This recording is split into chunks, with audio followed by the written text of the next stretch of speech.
What is happening out there, rotoscouts baseball fans?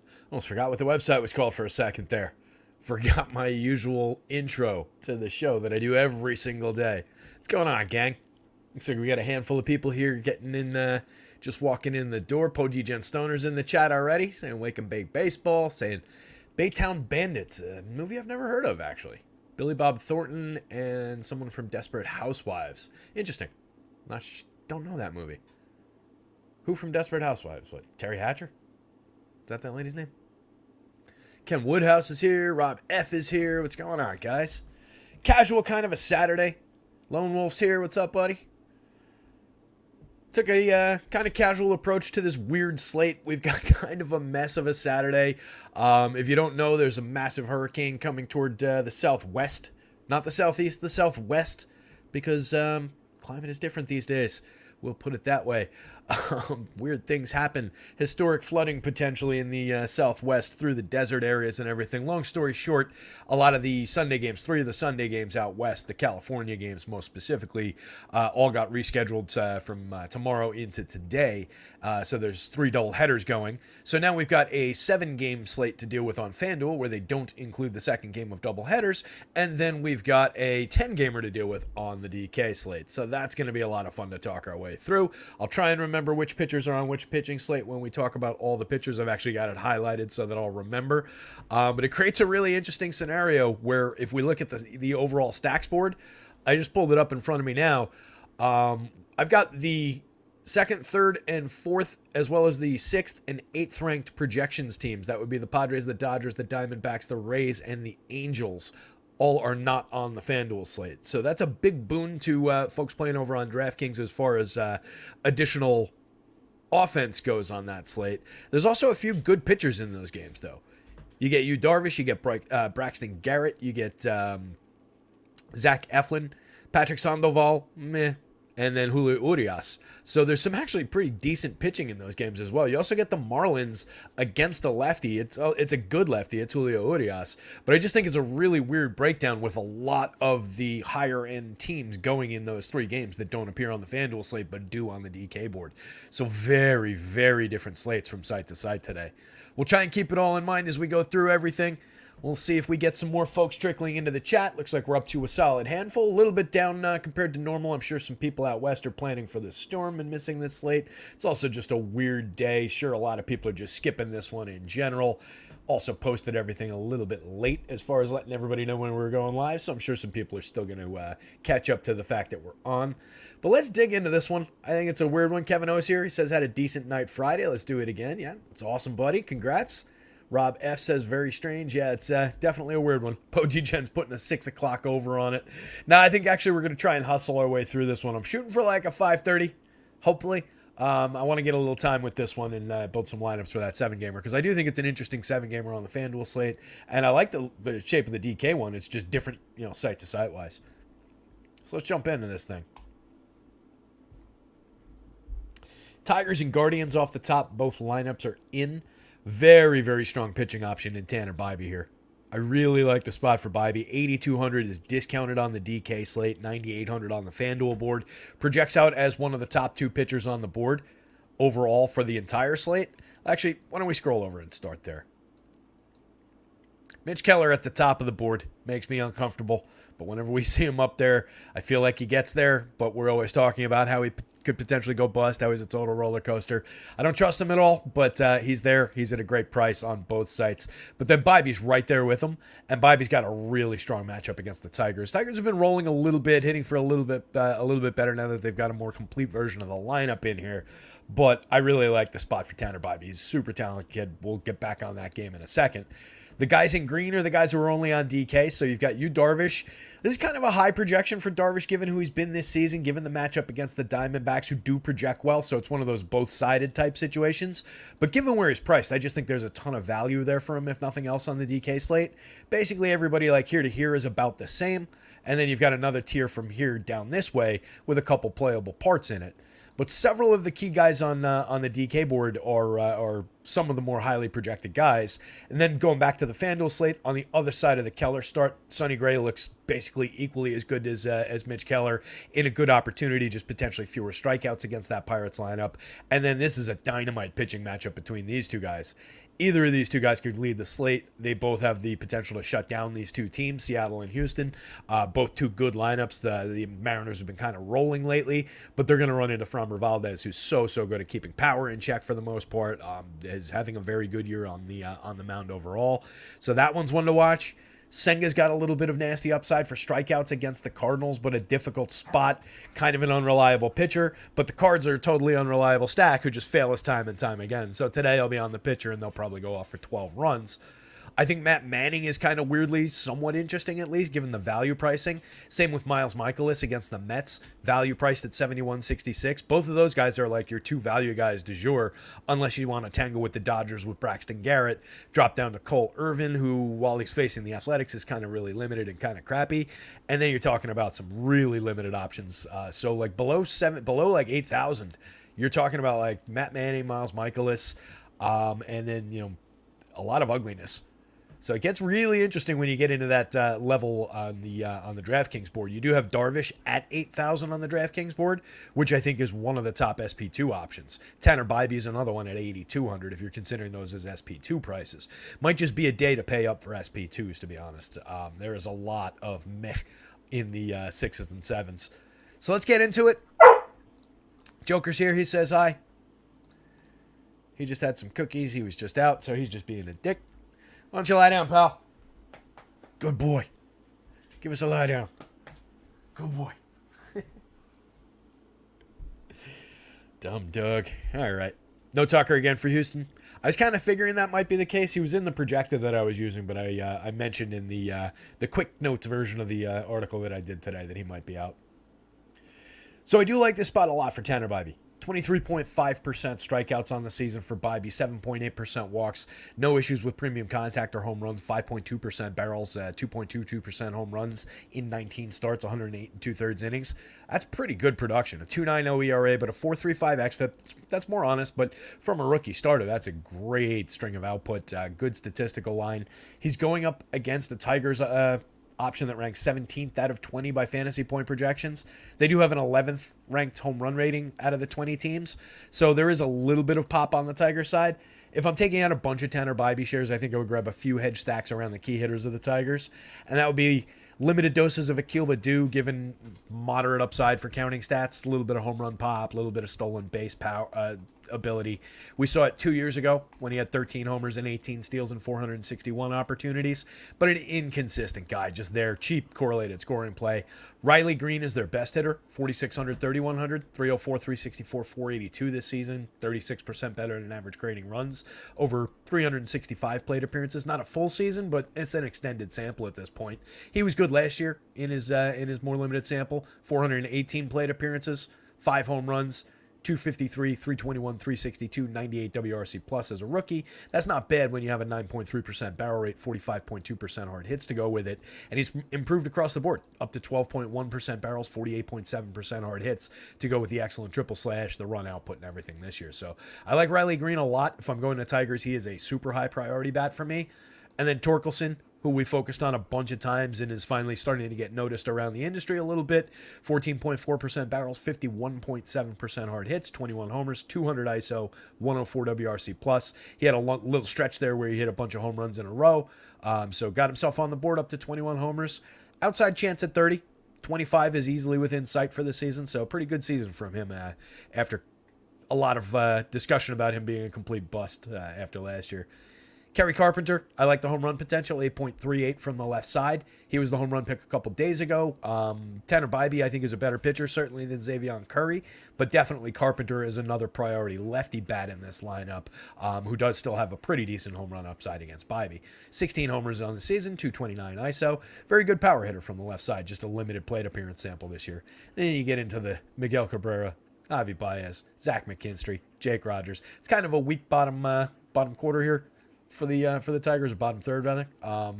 Miggy's been better against lefties this year. Hasn't shown much quality against righties. 90 WRC plus overall and only 2 homers. Javi Baez stopped trying like a year and a half ago and is at 224, 264, 321 for the season, and has been 39% worse than average creating runs this year. McKinstry is a mix-in. Jake Rogers has oddball power, 15 home runs and a 229 ISO in 268 plate appearances. Definitely noteworthy as a cheap catcher at the end of the lineup. So if you're building Tiger stacks, I might skip over Miggy, Javi, and Zach McKinstry there and just take the cheap catcher with the power upside. I think that makes some sense on the DK slate anyway. On FanDuel, I'm really focused on just 1, 2, 3, 4. And then you can mix and match. If you're building a bunch of them, you can mix and match your Matt Viewing shares in there. Maybe some Miggy and these guys. Low end stack, though. I would greatly prefer the side for Tanner Bybee on the pitching front.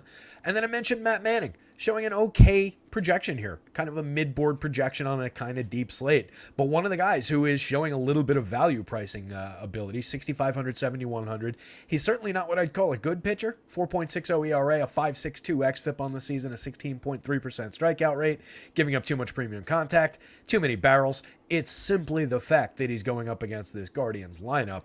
There is a little bit of opportunity to pitch some clean innings here. They rank 19th out of 20 with a 19th ranked home run upside fantasy-wise. They have a mid-level run total at 4.53 in Vegas, so Vegas is giving them a little bit of run creation credit, but they really don't have many threatening hitters in this lineup. They're not an overly high-ranked lineup. They limit strikeouts a little bit. They have a 17.4% strikeout rate against righties this season and a 100 WRC plus, so exactly at league average for run creation with some small samples worked in there now with some of the departures they've had. So it's a 25th ranked sample size, 135 ISO to go with all of that. And regardless of who's been in the lineup, they haven't hit for power. So they've improved a little bit on run creation on some of the short samples that are in the active roster now, but they still aren't hitting for any kind of power. You do have Gabriel Arias as a sneaky power bat late in the lineup. He's got 7 home runs and 227 plate appearances, 2,100, 2,200, triple position eligible on FanDuel, first and shortstop with interesting eligibility on the DK slate. He's a key bat if you're rostering Guardian stacks. I do think he's interesting for power. Andres Jimenez is a key bat, hitting 5th, 4,200, 2,900. Not directly correlated with Jose Ramirez in that spot now. You get Ramirez up in the 2nd spot.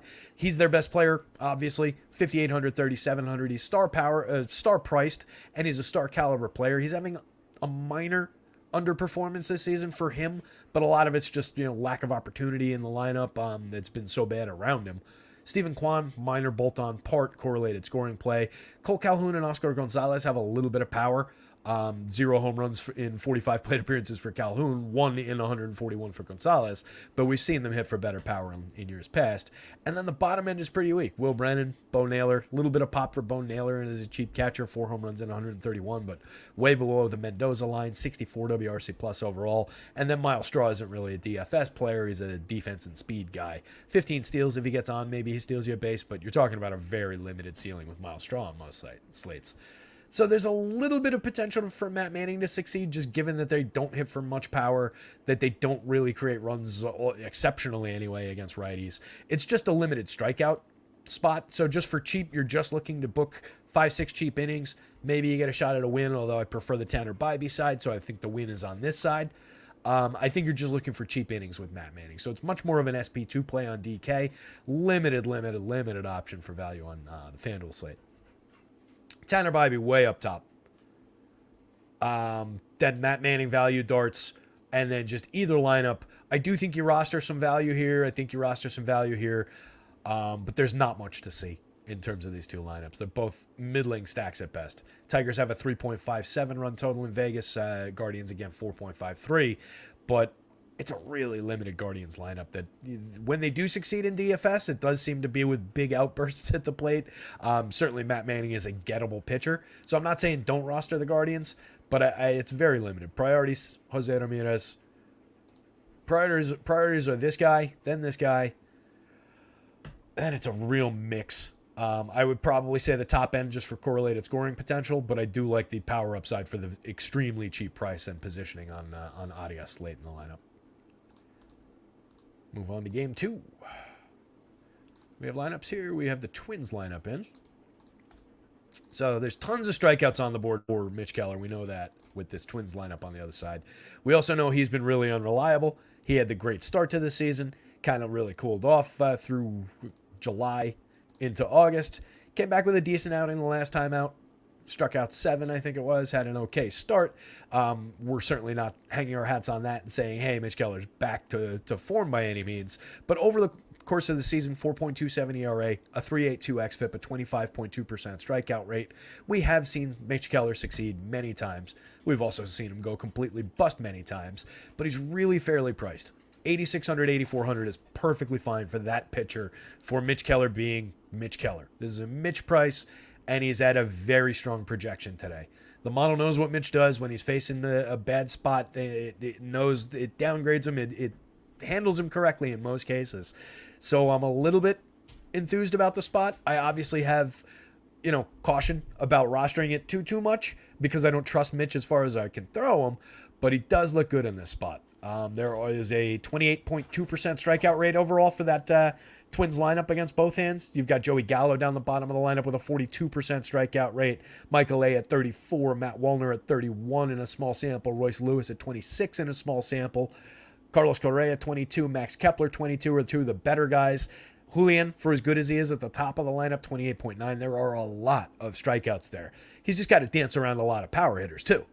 There's definitely some issues in terms of the 9% barrel rate, but Mitch has been good, limiting hard hits to 33.5%, only 87.2% miles an hour of exit velo, 2.9% home runs. So he hasn't been really bad for home run downside this year.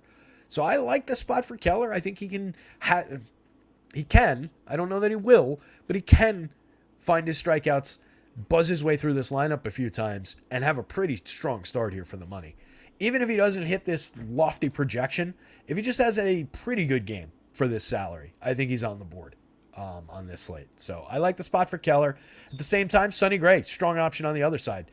33-point projection in that next tier of guys that are all basically the same. But the price is right, especially on DK at 8,700. 9,400 on FanDuel is a little bit pricey, but it's up against the Pirates, so I don't mind paying it for Sonny Gray. Super talented pitcher, 24.7% strikeouts on the year, a 3.04 ERA, a 3.61 xFIP. He's allowed just a 0.88% home run rate. That's 3 or 4 home runs all season.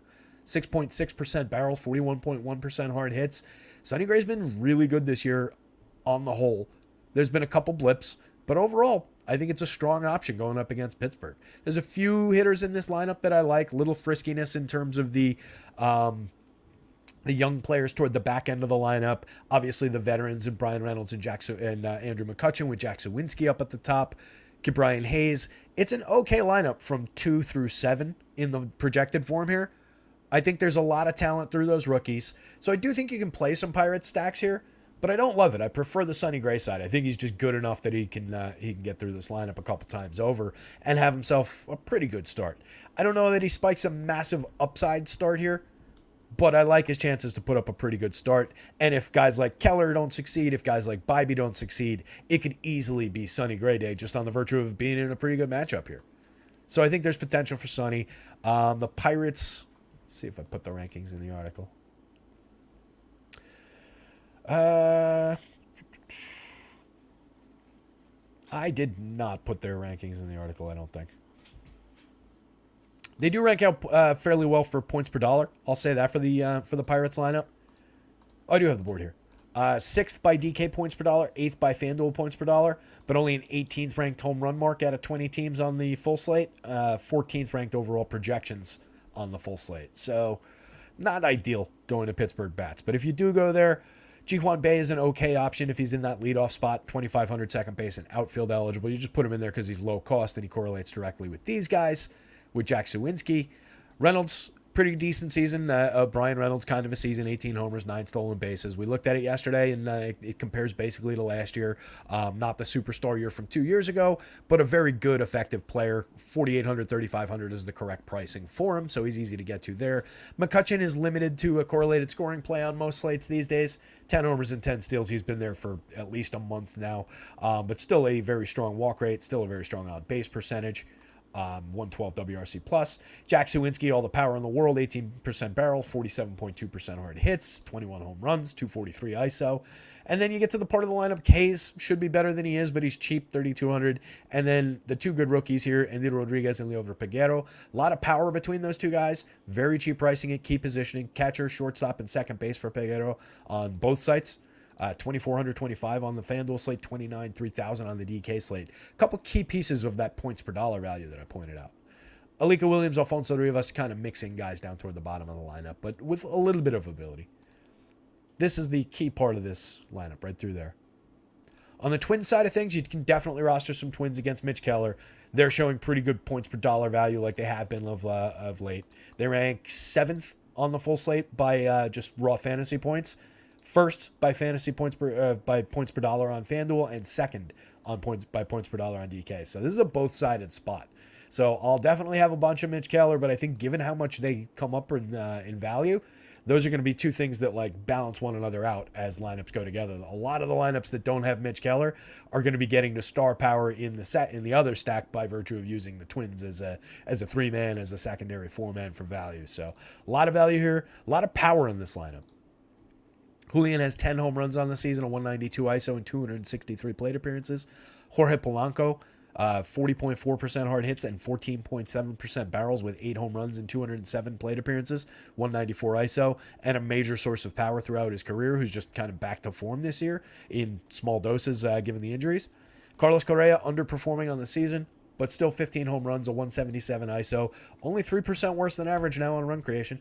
Obviously, that's still way worse than Carlos Correa is supposed to be. You expect him to be 20, 30 or more percent better for run creation than average, but at least he's creeping up to around league average. At least he's still flashing power, and he's just cheap. 4,500, 2,800 is the correct price for this guy. Kepler, tons of lefty pop, only 36.28 across sites in the outfield. Royce Lewis, a solid little triple slash over 113 plate appearances, 145 WRC plus on a small sample, 4 homers, 2 steals. Very playable at third base on DK, shortstop and third base. He's better for value at shortstop, I think, than third base, just given all the power at third base in a general sense. So I'd rather get my Lewis shares at shortstop on FanDuel, but I think he's very playable in this Twins lineup at third base on DK. Matt Wallner, 3,100, 2,900, 9 home runs on the season, a 286 ISO, 140 WRC plus. Definitely a good option there. Joey Gallo, as much as I immediately focused on him for the 42.2% strikeout rate, he does have 20 home runs in 306 plate appearances. He does have a 273 ISO. He does have a 19.1% barrel rate and a 55% hard hit rate. If anybody's getting another home run against Mitch Keller here, it's Sonny Gray. It's Sonny Gray. That probably won't happen. It's Joey Gallo. So I really like the opportunity for Joey down the bottom of the lineup as a sneaky power bat that not many people will roster. Same story with Michael A. It's a ton of strikeouts. It's a flawed hitter. He's got his 16th home run of the season on the board, 12 stolen bases. Nobody ever rosters him. He's very cheap. He's easy to build into a stack. He's not an ideal wraparound kind of a guy because he only gets on at 267 clip. So he's not resetting the table for these guys. He's more clearing the table of these guys. So he kind of correlates with late lineup stacks, or like mid to late, like Max Kepler, Royce Lewis, Matt Wallner, Joey Gallo, Michael A kind of a stack. I wouldn't use him, but I mean, you can. Don't get me wrong. It's just not a direct correlation play all that often with these guys. Mitch Keller, Sonny Gray, Twins bats, Pirates bats. All 4 sides of it are in play. Pirates and Twins bats, Twins ahead of them because they're better, but both teams are on the value board. Mariners lineup is in. Let me grab it.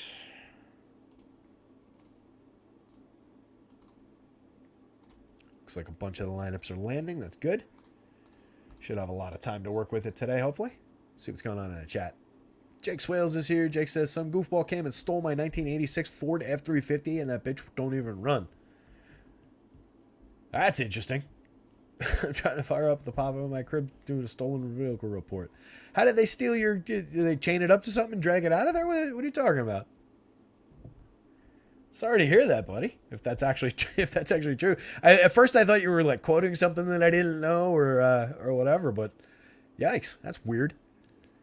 Jake says Mitch Keller giving up Triple Crown numbers over the past month. Yeah, he was decent in that most recent start, but yeah, I agree. It's been ugly for Mitch. That's just Mitch though. That's just back on form for Mitch Keller, who's been a complete roller coaster through his entire career. So when he looks good, when he projects well, I tend to go to him. And when he doesn't, I try and get away from him. I never trust him. I always try and put an asterisk on it. But just, again, not that this is predictive in any way, shape, or form, but last time out, 6 innings, an earned run, 3 walks, 5 hits, but 7 strikeouts against the Reds. Game before that, 3 earned, 9 hits, a home run, 4 strikeouts, no walks in 5 against the Braves. At the Brewers, only went 5, gave up 8 runs. That was a disaster. 1 homer, 3 walks, 5 strikeouts.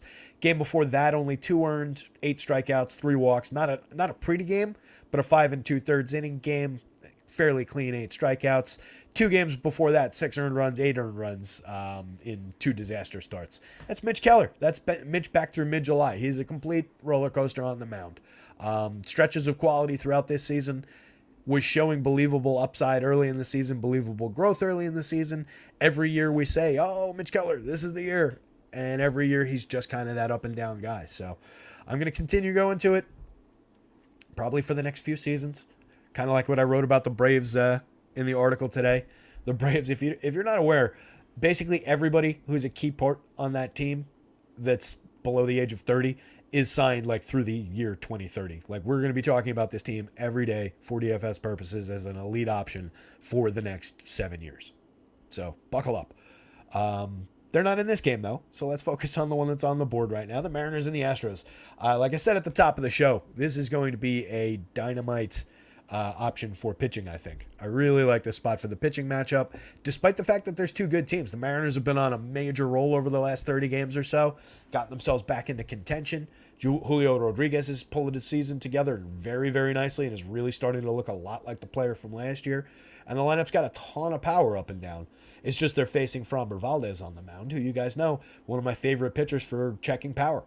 3.8 degree average launch angle this year, giving up a little bit more than usual, 2.49% home runs, 8% barrels, 44.7% hard hits. We don't really sweat exit velo. We don't really sweat when it's on such a low launch angle, but the barrels are certainly up. The 2.49% home runs is very, very good, but it's high for him. But he's got his strikeout form back this year a little bit, 24.6% strikeouts, 11.3% swinging, decent CSW, very good ERA at 3.31, a 3.29 xFIP, only walks 6%, pitches deep into games, 149 2/3 in 23 starts, just gives you very good depth, very good quality, and there are a ton of strikeouts in this Mariners lineup. So it's rolling, and then maybe hits a wall for a night against Framber, who's an excellent pitcher, limits their home run upside, finds his strikeouts, pitches some clean innings, gets deep into the game. It seems like that kind of a night, and then they'll pick back up tomorrow or the next day and hit their stride again. I actually like the Mariners to make a run here.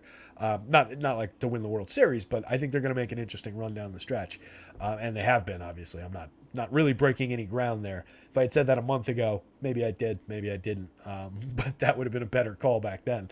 But I think they're an interesting team. There's a ton of talent on that team, obviously. Logan Gilbert going for the Mariners, 8,800, 9,000.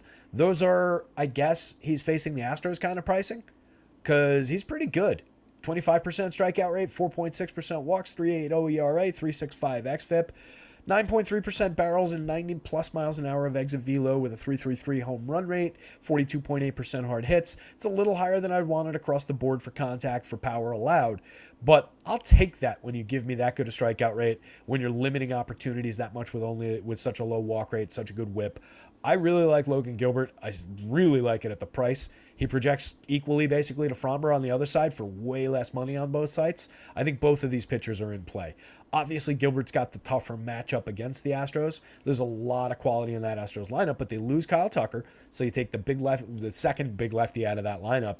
It is a heavily right-handed lineup. There's one lefty in this lineup. It's obviously one of the best lefties in the entire league. Jordan Alvarez, 21 homers, a 290 ISO, a 162 WRC+. You do still contend with Jose Altuve, Alex Bregman, Chas McCormick. But now we're talking about a bottom end that's Jainer Diaz, Mauricio Dubon, Jeremy Pena, Jake Myers, Martin Maldonado. That's a pretty weak bottom 5 hitters. Diaz has been good this year, indisputably. 16 home runs, 277, 295, 523, 246 ISO, a 118 WRC plus over 275. Very good contact profile. He's a good catcher. He's definitely an interesting option in that lineup. So maybe it's the four-man bottom. I shouldn't have necessarily put him in there. But I don't know if I fully trust that yet. I think it's a lot of output over 275 plate appearances. I want to see what the next 300 look like. And we will over time. We'll find out. But I don't fully trust him yet. He's definitely cheap, and for DFS purposes, he's easily on the board if you're stacking Astros. One of the clear options in that lineup. But against Logan Gilbert in this spot, I guess what I'm trying to say is it's not a spot that I necessarily fear. It's not going to push me away from any Logan Gilbert shares. But he's easily the cut point between the quality and the lack of quality in that lineup. So I think it favors Gilbert here. I like the upside for the pitcher. I think he can find some strikeouts. I think he has the opportunity to pitch clean against this team, as long as he gets through Altuve and Alvarez, really. And then, in lesser doses, Alex Bregman and McCormick and Diaz. But I like the spot. Fairly priced at worst. You could definitely go to those Astros, though. That top end, Altuve is a superstar, 6,300, 4,200. You're not getting any kind of a discount for facing a good pitcher, but 318, 416, 530, a 165 WRC plus, 9 homers, 12 stolen bases in only 233 plate appearances. He's just outrageous. Alex Bregman hitting for power, 19 home runs on the season, a 166 ISO. More limited than in seasons past, but still a good power bat from the right side. McCormick's having a really good year for 4,500 on DK, is very cheap in the outfield. 3,600 is correct on the FanDuel slate, relative pricing. 17 homers, 13 steals, a 285, 375, 533 triple slash. Creating runs 51% better than average over 316 plate appearances. Hitting cleanup today. It's not Kyle Tucker, but it's a capable right-handed facsimile of Kyle Tucker. That's not bad. Obi-Wan's in the chat. Obi says, what's up, what's up? It's good, fellas. Mitch will be a Mitch. Yep, that's it. Mitch Keller is Mitch Keller. Jake has a feeling that Fromber gets tagged today. All right. Interesting. We've seen it a couple times. There have been a couple times where I was pounding the Framber Valdez podium. That's a weird way to put it. What kind of an image am I trying to conjure there? Yeah, there were a couple times where I was really enthusiastic about the Fromber spot this year, and he didn't get there. And like I said, he's given up a little bit more power, and the Mariners have certainly been rolling. Not that hot is a thing statistically necessarily, but they've had a lot of guys at least round into form at similar times, which is good. Last 3 starts, complete game, that 9-inning, that was the no-hitter. So no-hitter against Cleveland on August 1st. 7 strikeouts, 1 walk. 7 innings the last time out, 2 times out ago, gave up 6 earned runs, 2 home runs, 3 strikeouts. Last time out, 7 2/3, gave up 3 earned runs, 2 home runs, 4 strikeouts against Miami. Miami hits home runs against lefties, but you don't expect Fromber to run into that problem. The other start was at Baltimore. Definitely, they stacked up some runs against him. They hit 2 homers. The game before the game against the Guardians, he gave up 2 home runs in that game. He had a 0 home run game, but gave up 4 earned runs in the game before that. And that was to Oakland, which you don't really expect. He had a weird game against the Angels the game before that one where he gave up 2 home runs, struck out 13, went 6 1/3 innings, gave up 5 earned runs on 7 hits. He's had a weird year. There's no denying that Fromber's had a weird year. But I just really like the upside. I really like the potential if he finds his form. He's expensive, I'll say that much. He doesn't project at the top of the board. He's in the middle of the board. Or not the middle, but he's in the, he's right here. These 2 guys are right next to each other here. So they're not the overall top options, but they're strong options. And they have clear ceilings. Fromber has one of the higher ceilings on the entire slate. Does he have the highest ceiling on the entire slate? Debatable if he has the highest, I guess. Given the upside for strikeouts for guys like this. Close, though. There's a lot of these guys have similar ceilings. So, yeah, Fromber could definitely go pop. It is a less safe option than it has been in years past. Let's call it that.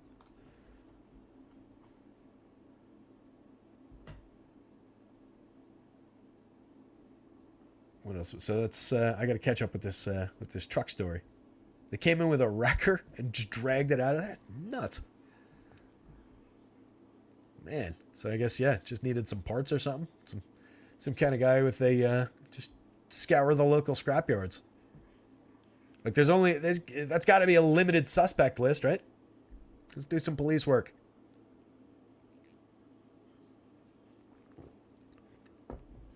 Where's Larry C? He probably shoving bagels and pizza down his bagel enthusiast ass. Kevin O says Gilbert over under 5 on UD. UD? Underdog. 5 strikeouts? I don't dislike that, but the Astros are really difficult to strike out. You do have McCormick in the middle of the lineup now at pushing 30%. There's a lot of low strikeout guys in that lineup. A couple of high strikeout guys, though, dropping into the back end. That's probably the right number. Yeah, it clicked. The underdog thing clicked after a second. Just took me a second to get there.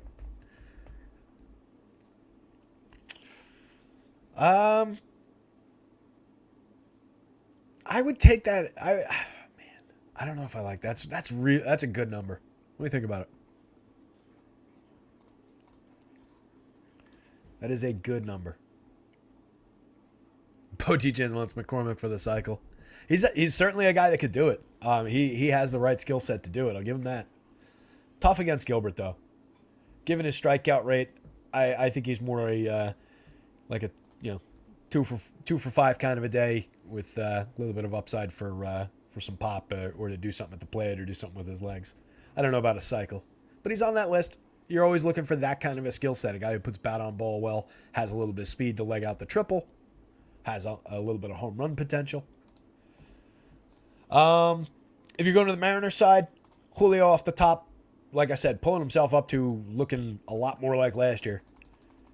21 homers, he's got a shot at getting to the 28. 32 stolen bases, he's already ahead of the curve from last year. 123 WRC plus, we're catching up to last year's mark. 187 ISO, still got a ways to go to get up to the 225, but the home run power's back a little bit. The triple slash is coming around. He's up to 274, 333, 460. Definitely looking a lot more like Julio at the top of the lineup there, which is deadly. 5,700, 4,100. He's priced like Julio, so it's a good thing he's playing that way. Joanio Suarez, tons of power there. 12.7% barrels, 45.2% hard hits, 17 homers, a 153 ISO. You'd like to see the ISO higher, and he definitely strikes out a lot. 30.5% strikeout rate. Ty France doesn't strike out a ton. He's the one guy in this lineup who doesn't strike out much at 17.6%, but he's down triple slash wise at 253, 334, 382 this year. Down in the WRC plus, still a positive mark at 107.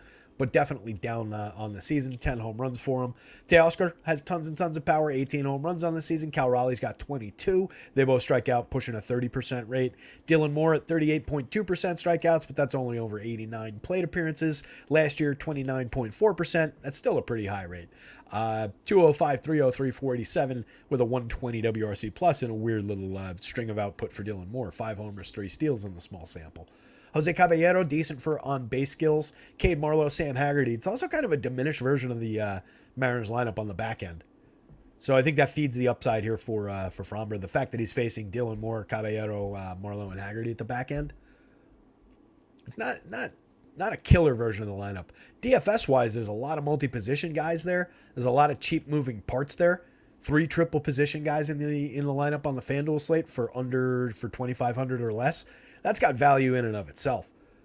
They're not the most capable options in the world, but like Caballero's got a 358 on base percentage, a 106 WRC plus, and 22 steals. If he manages to get himself to first base, maybe he does a little something for you for cheap pricing at second base or shortstop. That's not bad. Certainly on the board for value on the Mariner side. And then if you're thinking in terms of targeting a scuffling version of Framber Valdez, so be it. That's not the way I'm looking at it, but it's definitely at least defensible in looking through his half-season game log. Again, we don't game log hunt, and over time, Framber is a fantastic pitcher in terms of limiting power. He's a very good strikeout pitcher. He's excellent at limiting runs because it's difficult to generate runs without power. Negative 3.6 degrees of launch last year, so that's up to 3.8, positive 3.8, but this is still very low. The barrels, like I said, the barrels jump. The home run rate basically doubled.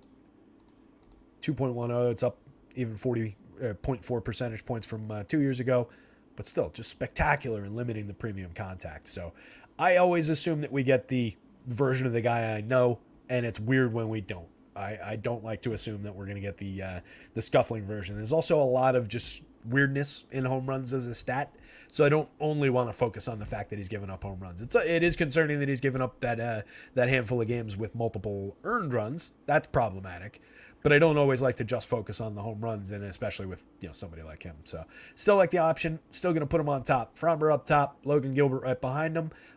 Bats on either side, really. Different kind of plays. So Mariners for value probably ranks out a little higher than Astros for high prices, but the Astros has the better chance to deliver something against a pitcher who does allow a little bit in terms of realistic contact with fly balls. So I'll put the Astros slightly ahead of the Mariners, but the Mariners are the better value play on both sides. Obi's passing on the Seattle bats. I don't think I'll have much. I think they might get pushed in a little bit by virtue of being good points per dollar numbers, but I think I'll I will just end up with more Twins because they're more highly projected. They have better home run rates, better home run upside late in the lineup. Mets and the Cards. Talked about this one up top. I think we've got viable pitching on both sides here. Miles Michaelis, just given the fact that he's a $6,600, $7,100 option who can eat some innings in this one, can find some clean innings against a limited version of the Mets lineup, I'll say. Top-heavy version of the Mets lineup, whatever we want to call this thing. I do think there's potential for Michaelis to succeed as an SP2 at 66 on DK. Maybe he even squeaks through at the FanDuel price as a value play. You got to land on the right bats, obviously, and you've got to have a couple of the high-price guys miss. But he's got the talent to go beyond that fantasy point projection, hit an okay, mid kind of a ceiling. His ceiling is around where those high projected guys are projected to. But if they fail to reach those marks, which we've seen a lot this year, a guy like this could succeed, which we've seen a lot this year. 16.4% strikeout rate, but a 4.6% walk rate. Limits opportunities fairly effectively. A 4.27 ERA and a 4.64 xFIP. So, we are talking about a flawed pitcher. Guy who pitches to a ton of contact, soft tosser. Doesn't strike a lot of guys out. But he limits he limits hard hits, or limits barrels at 8.8%. He limits hard hits somewhat effectively at 40%. That's right at the line. Sub 90 miles an hour of exit velo, right at the line. And only 2.23% home runs. So he skates across on okay contact, doesn't really allow a ton of home runs. I think Michaelis can succeed here. I fear a couple of the hitters in the Mets lineup ruining his day, like Brandon Nimmo, like Francisco Lindor, like Pete Alonso, like last night's monster home run hitter Jeff McNeil. As we always say, McNeil is a slap-hitting BABIP-oriented player. He does have 6 home runs on the season. He's capable of turning on one from time to time, but a 1.5% barrel rate, a 29% hard hit rate. He's mostly here to correlate with his teammates. I do think he's in play for 3,900, 2,700, hitting third in this Mets lineup. So your stack with the Mets is fairly straightforward. The top 4 and Francisco Alvarez. If you're building a lot of them, you can build in some Danny Vogelbach. You can build in some DJ Stewart with believable any given day lefty pop. But not great projections, a 4.93 in the home run model for Vogelbach, a 4.41 for DJ Stewart. Stewart, 4 home runs in 60 plate appearances. Vogelbach, more limited, 9 home runs in 262. Francisco Alvarez, obviously right here, is the extreme value play at catcher, 4,100, 2,800 for a kid with a 240 ISO, 21 home runs. He's cooled off. The production has been a lot slower of late, but there's obviously major power lurking there against a guy who's going to be throwing the ball in to be hit back in the other direction. Just got to find the right pitch. Alonso knows how to find that pitch. 37 long balls on the season, a 302 ISO, a 131 WRC+. Lindor's got his counting stats in place, 22 homers, 20 steals, 213 ISO, 119 WRC+. I like at least a few shares of Mets. They're on the board. They're a pretty good points per dollar option. They rank 11th on the 20-team board, but 6th by FanDuel points per dollar, 8th by DK points per dollar, 3rd by home run upside. So definite opportunity for some Mets bats here. A lot of good home run marks. Pete, 13.5. Alvarez, 10.14. Lindor up at 9.17. Even Nimmo, 7.22. So a couple big numbers that are floated by some decent average numbers. And then a lot more limited guys around the edges. That's the problem with the Mets stack. you lose a lot of quality around some of these guys down toward the bottom of the lineup. But Ortega had that good season 2 years ago. Mendick, more of a put the ball in play, Jeff McNeil type. They've got like a few Jeff McNeils in the lineup on a lot of nights these days. Card side of things, Kodai Senga, premium strikeout option, if nothing else. 28.4% strikeouts on the season, 11.3% walks, a 3.30 ERA, but a 3.76 xFIP, a problematic 11.3% walk rate, but it really hasn't cost him that much. He's very good at limiting power, 5.8% barrels, 88.5 miles an hour of exit velo, a 2.10% home run rate in his first season. Just going up against that Cardinals lineup that, again and again and again, we have to say there are better players in that lineup than what their results have been all season. But I do think he's got a chance to succeed here. He projects in the upper middle of the board. 9,700 is a cheap price on DK for his strikeout upside. 10.9 on FanDuel is very, very pricey, but I expect he's going to be pretty low owned for it. So I think it is at least playable spot, kind of an interesting good spot in tournaments. It's not ideal to walk the world against this Cards team. They're pretty good at drawing their walks. They're pretty decent at getting on base, especially through the key hitters. They do have a couple interesting spots late in the lineup. Alec Burleson hitting 6th for very cheap pricing. A capable lefty bat with a little bit of power, but only a 166 ISO and 90 WRC plus, 8 home runs and 277 plate appearances. Not great. Richie Palacios, 2,000 on both sites, making his third plate appearance of the season when the game starts. Last year, 123 plate appearances, 232, 293, 286, a 65 WRC plus, 0 homers, 2 steals. Not great. Mason Wynn. If you guys didn't see it, do you guys? I assume everybody saw the highlight with Pete Alonso, right? Mason Wynn, the top call up for the Cardinals yesterday, got his first base hit. They play at first base. Pete Alonso had the ball, and as Pete Alonso does all the time, just fired it into the stands to give somebody a souvenir. But it was the kid's first hit, so everybody's just like rain booze down on poor Alonso. The Cards had to send guys out, and they cut a deal with the fan who had caught the ball and everything. So they got the ball back for the kid, but it was just hilarious. It made Alonso look like such an asshole. It seems like it was a mistake. He does do that quite a bit, but just funny moment. So I think Wynn's got a little bit of quality, 2,500, 2,300, capable little wraparound option like we talked about yesterday. Maybe you skip over Tommy and you just put Mason Wynn with his quality into these guys. And then Andrew Neisner, I skipped over him deliberately because the oddballs down the bottom of the lineup were the rookie, the meh, and the meh. I do think Neisner is an interesting catcher option. Second catcher in the lineup for 3,100 on the DK slate, 2,500 on the FanDuel slate, 9 home runs on the season, and a 220 ISO in 169 plate appearances. It's him and Travis d'Arnaud for the best power-hitting backup catchers in baseball. When he gets in the lineup, he is never popular. Even when Contreras is out and he's the primary catcher, he's rarely popular. I really like this player for cheap prices. 10.1% barrels, 42% hard hits, 7.61 in the home run model for a very cheap price. Going up against Senga, it's not the greatest matchup in the world, but if I'm going to Cards, he's a part of the plans for sure, Andrew Neisner. Top end is easy. Goldschmidt and Arenado are stars on the corners.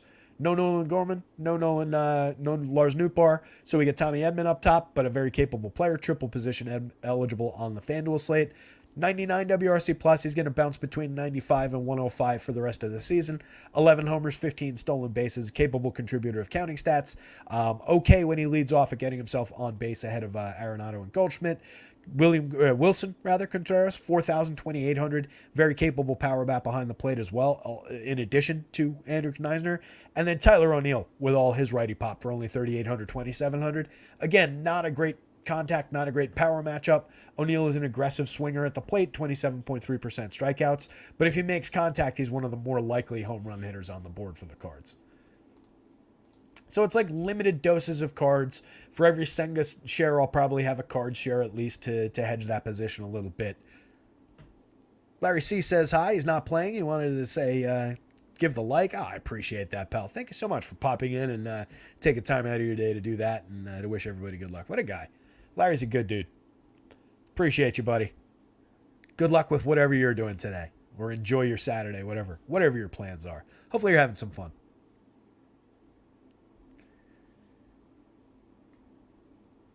Kevin O says, wow, didn't see that. Didn't see what? Jake says Julio one-off is elite. Yeah, I like that a lot. I do like the I prefer Bybee to Gilbert and to Gray. Just given the matchup against the Tigers. Might not get there. Rookie starter. There's always questions around the rookie starter, but I like that spot. I like the price on that spot. Just to answer the questions that you guys are asking one another in chat. There's 2 Carlos Perez's playing on tonight's slate. Great. Fantastic. They're both playing. I didn't notice that.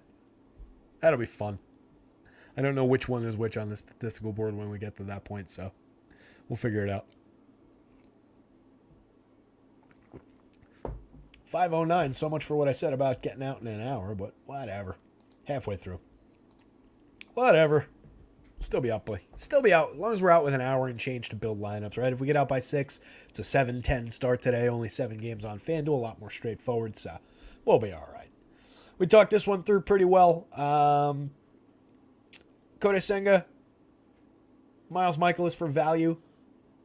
Mets bats. Actually, I'm going to bump Mets bats ahead of Michaelis. So Senga, Mets bats, Michaelis, Cards bats. But I think all 4 corners are on the board. Limited shares of the Cards bats as the most limited part of it. I do like the Michaelis spot.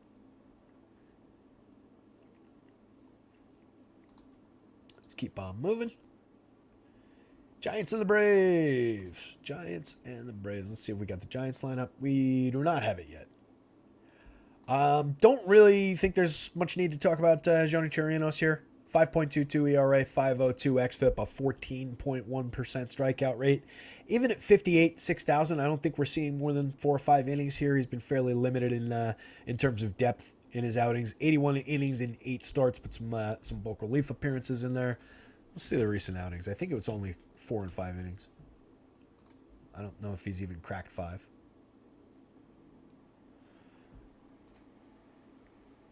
Four and 2/3 last time, 5-5, 3 and 2/3, 4 and 2/3 back through mid-July. So yet to go beyond the 5th. A lot of runs on the board, limited strikeout option. I don't love it. The Giants rather are fairly capable of at least creating runs. They have a little bit of power from the left side of the plate to throw at them. I just don't think on a slate like this that we really need to get there. There's options at those prices that I like better. If anything, it's a very, very limited dart throw with a pretty low strikeout potential against the team that does have a decently high strikeout rate. I will say that about the matchup, and we've seen that succeed. That was weird. I'm never gonna find this again if I move it. That's just the 2023 stats board. I don't know why I just accidentally clicked over there and dragged it over. So we've seen guys succeed against these high strikeout teams, even these low strikeout pitchers, but this is an exceptionally low strikeout rate overall. Last year was that's a 7-inning sample. Not much sample over the last couple of seasons. What has he done for me lately? In his 133 and a third in 2019, he had a 21.5% strikeout rate. That's the most relevant sample. So just not a high strikeout guy. Obviously was much better for strikeouts that year. Has posted 4s and 5s in strikeout totals, so like around a strikeout an inning. But I don't think we're getting 7-8 innings out of him. I don't think we're getting many innings with 2 strikeouts out of him. So very limited value option. Logan Webb on the other side. Frustrating. It's another one of those spots where, like, if anybody in the league has a good shot at taking away what this Braves team does well, Logan Webb, if he's not that guy, he is at least on that list of guys. 1.9 degree average launch, 2.64% home run rate, 3.26 ERA, 2.95 xFIP, only a 4% walk rate, a 1.07 whip, 24.4% strikeouts is even pretty good as a strikeout pitcher. He's just facing the Braves. They're just so good at finding their runs even if they don't hit home runs. They're good at hitting home runs against guys like this. They're too good.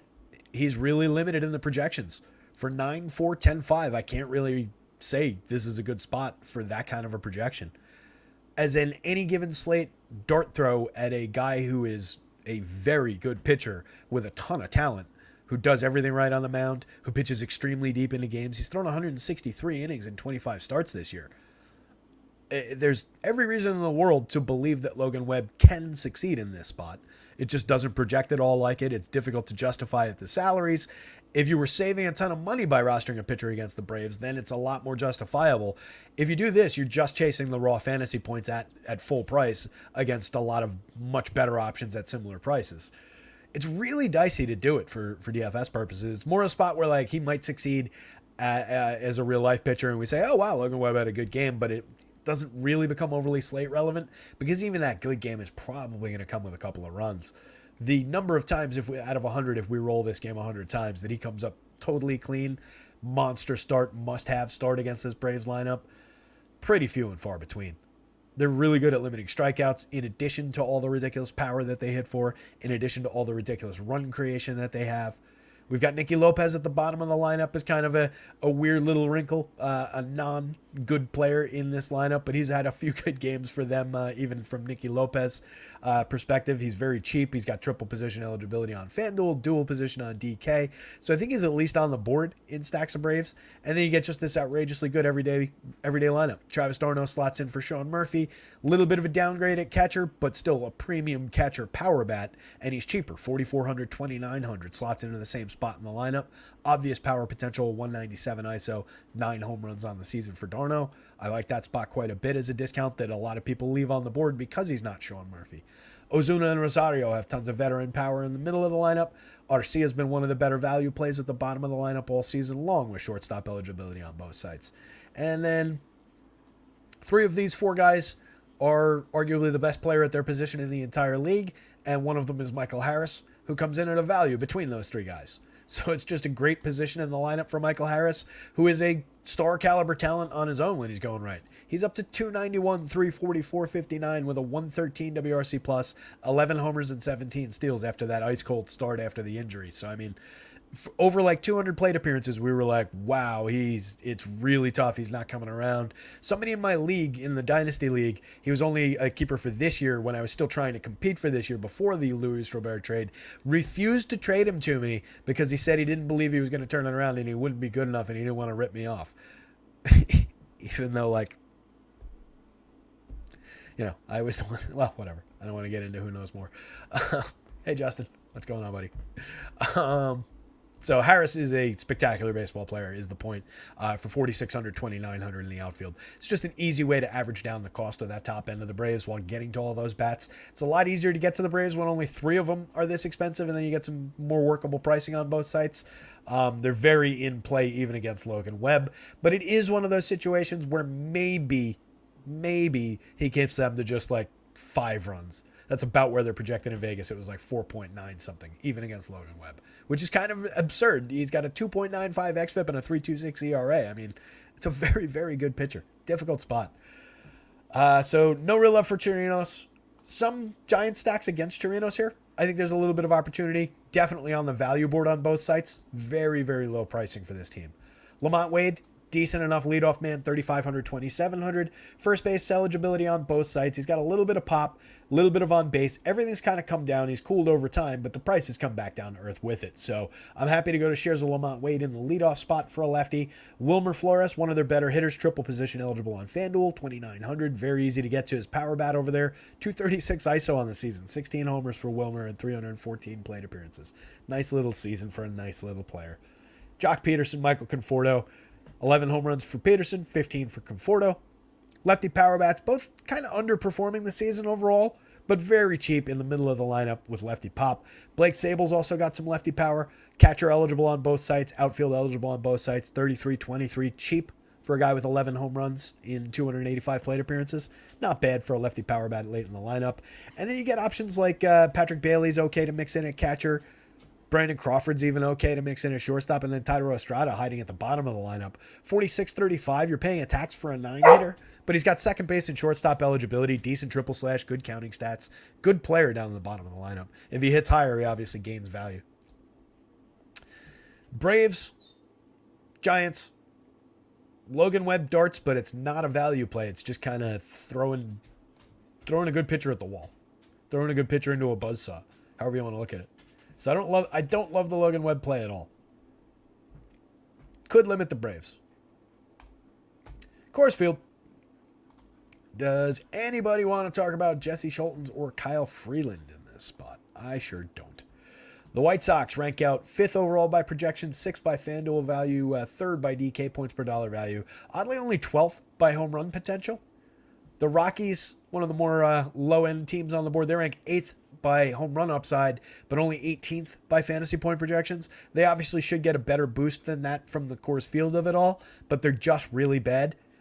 So their fantasy point projections come up, but they still don't average that high a number competitively on the board. It's a lot closer than the ranking might make it seem. Because, these average fantasy points, the differences between these fantasy point projections are negligible in a lot of cases. So you're talking about decimals rather than full numbers in a lot of cases. But they are a little bit further down the board. They obviously went off last night. Monster game. I didn't have it. We were talking about it in Discord last night.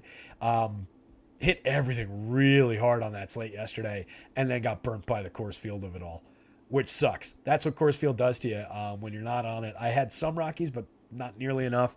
I had some of the other side of the Coors Field that didn't really work out. Didn't have that much Elvis Andrus. I know he hit a home run from the leadoff spot yesterday. But yeah, it was just one of those spots where it was like, oh man, we're teed up for a great night here. And just not having that little part of it, just everybody who did have it and had the other components that we talked about from, what was it, like the Red Sox, the Phillies, whoever else went off. You guys know who succeeded last night. I'm brain dead. The Spencer Strider shares, I had a massive Spencer Strider investment that paid off. A lot of the pitchers we talked about, Pablo basically got there. Just got burnt by the Coors of it all. But I think I'm taking the same approach tonight. I don't love rostering the lowest end team in baseball, even with Coors Field in play. It's Jesse Schulten's on the mound, so they've got clear upside. They are on the board, but you're going to be walking hand in hand with a lot of the public. Could be a key to the slate. Might not work out. Might just go for 5 or 6 runs against the White Sox pitching. And it's the same story with the Sox on the other side, despite a little bit better numbers. I'll probably end up with more of them again, even though that's not my preferred approach at Coors Field. I just think the numbers will work out that way because they're very inexpensive. Andrus in the leadoff spot, you guys know I don't like, but he is capable of providing counting stats from time to time, given 5-6 plate appearances at Coors Field. There's clear potential there for cheap prices at second base and shortstop. Andrew Benintendi having a down season overall, not putting the ball in play enough, only a .335 on base, been stuck at 12 steals forever, 90 WRC plus, hasn't been good, Coors Field. Luis Robert, excellent superstar caliber player, one of the higher overall projections on the board at 12.01 in the home run model is one of the higher overall numbers on the board, 32 on the season, 16 steals, a 138 WRC plus, a 291 ISO, just one of my favorite bats in the league. I'll definitely have my Luis Robert shares. Tried to grab him on Jock Market yesterday, didn't quite succeed with it. Succeeded nicely with a Gunnar Henderson play on Jock Market though. Jock Market's super interesting for baseball. I'm really hoping to get more into it and find some time. I know the IPOs are open right now. I haven't hit the IPOs yet. I've just been buying shares at inflated prices and still succeeding a little bit with it. So check out Jock Market if you haven't. See if we can find ourselves a sponsor. So going down the board for the White Sox, Andrew Vaughn, believable power from the right side, good bat on ball skills, 15 home runs on the season, a 104 WRC plus, a very good Coors Field play at price, 3,900, 3,400 is cheap for his talent. Jean Moncada, Jasmani Grandal, 2 veteran players who have capable bats but have kind of underperformed their talents for the season. For Moncada, underperformed his talents for the last couple of seasons, but again, Coors Field and very cheap. Grandal could see first base several times. He's down to a 312 on base percentage, only 8.9% walks this season. But on the right night against the Kyle Freeland kind of a pitcher, I think he can find his walks. I think he can get himself to first base. Carlos Perez, this one. I don't know whose stats those are. Apologies. Catcher and first base eligible, presumably 2,900, 2,500. Just assume whichever Carlos Perez is on the White Sox can be in your lineups for cheap pricing. I did say we'd figure it out, so let's... Come on. Carlos Perez is like that Simpsons joke in the Halloween episode from way back when Bart and Lisa accidentally bring back the dead, and they do like a whole zombie episode, and then the zombies at the end, spoiler alert for a 30-year-old Simpsons episode, the zombies are going back to put themselves back in their graves, and they cut to like a pilgrim-looking guy getting in a grave, and a guy walks up to him and he goes, I think that's my grave. And he goes, I'm John Smith. The guy in the grave goes, I'm John Smith. And the guy goes, John Smith, 1882. And he points at the grave and the headstone. It's John Smith, 1882. The joke being that everybody in history was named John Smith. So this Carlos Perez 26-year-old is the one at 190, 227, 286 for the season with 37 WRC plus in 22 plate appearances. So this is not this guy. This is the guy that's on the A's. All right, so remember that when we get to the A's, that it's this guy that we're looking at over there. The guy that's on the White Sox has been worse this season. Do with that information what you will. They are both low-end options on this slate. Oscar Colas in the lineup, late in the lineup, 3,100, 2,800. A little bit of lefty pop. Has not really delivered in the majors at all. 3 home runs, 4 stolen bases, a 47 WRC plus, and 194. But an interesting enough lefty bat late in the lineup since he's in there. The Rockies side of things, Charlie Blackmon, effective leadoff hitter, 275, 362, 432. At least they have somebody setting the table now ahead of Ezekiel Tovar, who's surging a little bit. 14 home runs, 7 steals, a 175 ISO, up to an 83 WRC plus. Pulling his rookie season together, not completely terrible. Ryan McMahon, excellent lefty power option against a righty. 21 home runs, a 218 ISO on the season. Pretty cheap, second and third base on FanDuel, third base only on DK. A little expensive at $5,000. Coors Field, definite power bat upside. Brendan Rodgers, mid-range power for 3,300, 2,800 at second base. That's a pretty good option given the Coors Field of it. Nolan Jones has 12 homers and 251 plate appearances. Elias Diaz has the same home run total, but an 83 WRC plus in 410 opportunities. He's a playable catcher. Nolan Jones is a priority if you're going to Rockies bats. Arguably the best hitter on this team. It's early, but he's got a lot of power. He's got a pretty good triple slash, 115 WRC plus, and had the pedigree of that, coming into the season. Didn't make the team out of camp because, as we talked about a number of times, because I had him on my team and I was pissed off about it, they opted for Jurickson Profar instead of him. They could have this kid in the lineup all season. Imagine what his numbers might look like given 500 plate appearances for a team that was going nowhere anyway. Assholes. Eleodis Montero, Michael Toglia, believable upside for power from the 2 rookies at the bottom of the lineup from the right side for Montero, and then Toglia, a switch hitter, so be taking his plate appearances from the left side against the righty. And then Brenton Doyle, decent counting stats, 8 home runs, 16 stolen bases, and 295 plate appearances. Only a 40 WRC plus, though, wildly inconsistent player. Bats, it being a Coors Field game. Another bat-oriented game, I think, in this one. Let's see if we got the lineups in. We do. How about that? How about them Orioles? Really liked that spot last night. Got to, pretty good success. We had our Gunner home run as the home run call. We got that one. We got a lot of output from this team. I'm going right back to the well with them.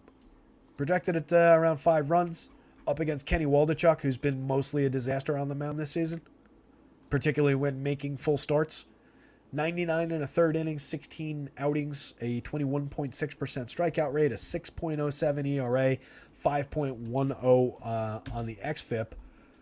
If we pull up, I think he had hit a decent outing the last time out, didn't he? Or am I making that up? A couple decent outings. 6 innings, 2 starts ago with 7 strikeouts, 2 earned, no home runs against the Rangers of all teams.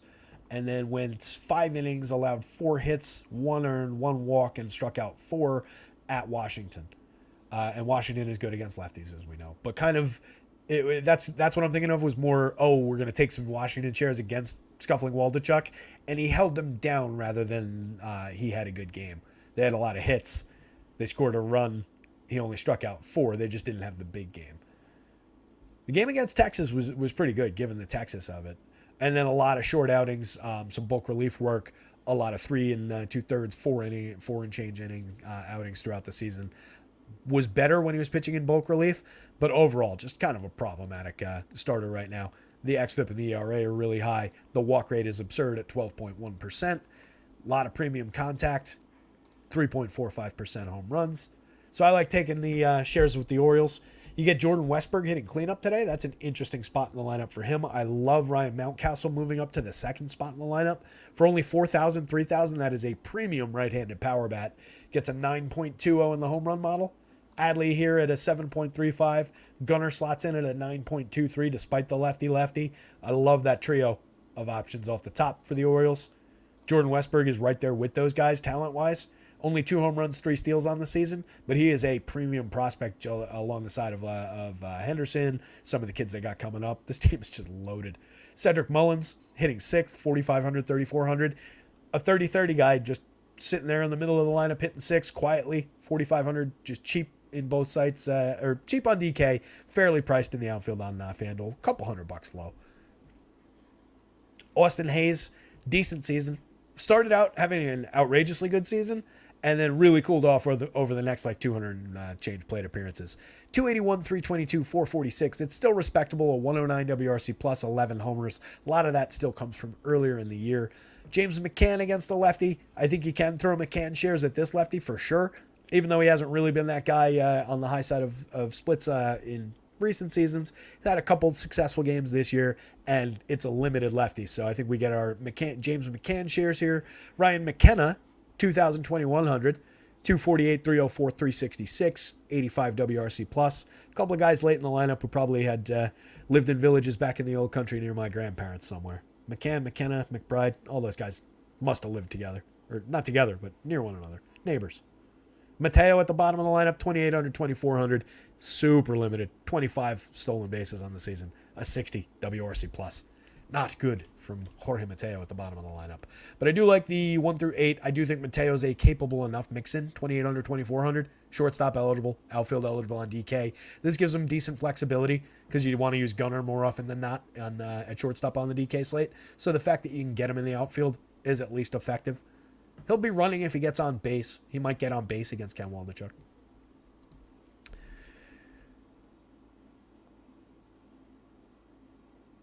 Bo Degen says, I love Jock Market. Yeah, I know. It was full credit to you, man. Just you mentioning it a bunch of times got me to say, let me open that app. I haven't checked it out. And then I just kind of really love the way that slate works for baseball. I think it's perfect fit for baseball slates.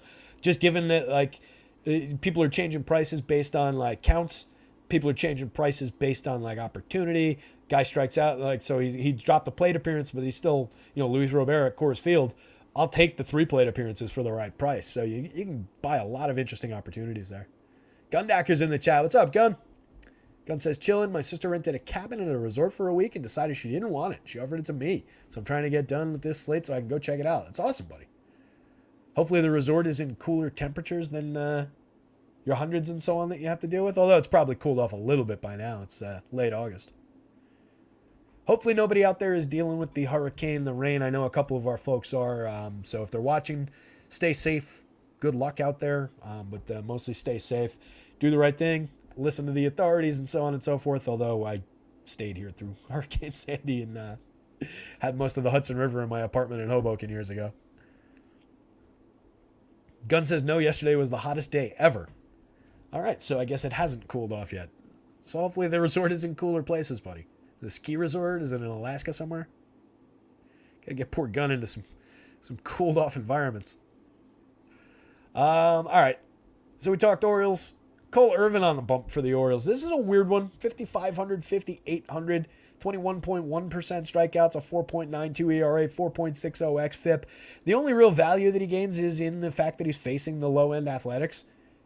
Earlier in the day, he had him checked down to a 3.67 run total in Vegas. But it's not a good pitcher by any means. I just think maybe there's a little bit of potential there given the super low prices. He obviously doesn't project well. You can see it on the screen. Low-end projection. Went 5 in his last outing on the 12th against the Mariners. Struck out 6. Allowed 2 hits, no runs. A couple of short outings in relief before that. Last full start prior to that was all the way back on July 7th when he went 6 1/3 against the Twins. Struck out 4. Allowed 1 run. Had a 4-inning bulk relief appearance against the Dodgers after that. Gave up 2. Struck out 4. Walked 3. So the depth is a concern. The quality is a concern. But this Athletics lineup is just so bad. If you get past Zach Geloff, you're probably cruising. There's one threatening hitter in this lineup. Maybe a threatening hitter and a half if you want to throw Brent Rooker in there. If you don't allow Esteury Ruiz to get to first base, he won't probably hurt you. Carlos Perez, this is the other Carlos Perez. So these are the correct stats for this one. Kind of non-threatening. Hitting third, 238, 297, 385 with a 91 WRC plus, 5 homers and 145 plate appearances. Aledmys Diaz, Jordan Diaz, Jonah Bride, Jay Langoliers, Nick Allen. It's a weak-ass lineup. Not even playing the kids. Not a lot to love. If you're going to the Athletics, I would just go Ruiz, Geloff, Rooker, make it a 3-man. If you want to stretch it to 5, you're using either one of the Diaz's probably. I would say either one of the Diaz's and then probably Shea Langoliers over Carlos Perez, just as the catcher that would be less utilized for 3,300, 2,500, who I think has more believable power. 11 home runs, a 154 ISO, 377 plate appearances. Not a good lineup, though. Very low priority stack, despite the obvious high upside matchup against a middling pitcher. I think he's got a little bit more value than they do. They could succeed, obviously, as a contrarian play, as a low-owned play. I can't imagine they're going to be all that popular. You could throw a few darts at it, given the shaky pitching matchup. But I think I'd rather throw my darts at the cheap Irvin price going up against them, to be honest. It's not a great play. It's a better SP2 play for the discount on DK. Really, really limited on FanDuel at 58, given the lack of 6-inning upside. I think we're talking about a 5-inning start either way. Orioles bats way up top in this one. No, jeez. Orioles bats way up top, then like way down here, Cole Irvin, and then slightly below him, Athletic Stacks, and Ken Waldichuk is like below the surface. And that concludes your FanDuel slate. Hello, DraftKings gamers. These are for you. So this entire side of the board is irrelevant. I got to focus on that. I'm going to be constantly going like, Jorge Soler costs 5,200, 3,200. Nope, he's not on the FanDuel slate. It's going to be annoying. Buckle up. Let's see if we got any of these lineups. DraftKings. No, and no. We do, by the way, we do have like the threat that the rain starts tonight in all 3 of these West Coast games. So just be mindful of that as well as you're building lineups. It's an unideal situation in that these are all the second games of double headers. So you got questionable lineups coming out. Just pulling up Roth. Check out Kevin Roth over at Roto Grinders. It's, I think, at Kevin Roth or whatever the hell his Twitter handle is, but obviously the expert that we all refer to. And I'm just going to directly refer to his free messaging. I don't give away their paid content by any means, but Arizona at San Diego, rain starts moving in. Looks light, so he's optimistic.